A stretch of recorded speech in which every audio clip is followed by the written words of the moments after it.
સ્વામીના અનંત ગુણની સ્મૃતિનો આ ઉત્સવ છે. પ્રમુખ સ્વામીના અનંત ઋણની સ્મૃતિનો આ ઉત્સવ છે.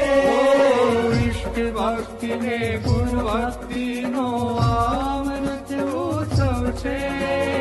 ઇષ્ટ ભક્તિને ગુરુ ભક્તિનો અમૃત ઉત્સવ છે. સેવા શ્રદ્ધા વફાદારીનો અમૃત ઉત્સવ છે. પ્રતિજ્ઞા તણા પાલનનો અદ્ભુત અમૃત ઉત્સવ છે. પ્રમુખ તોય જે દાસ થઈ રહ્યા તેનો આ ઉત્સવ છે. ગુરુ હરિની ગુણ ગંગામાં નવાજો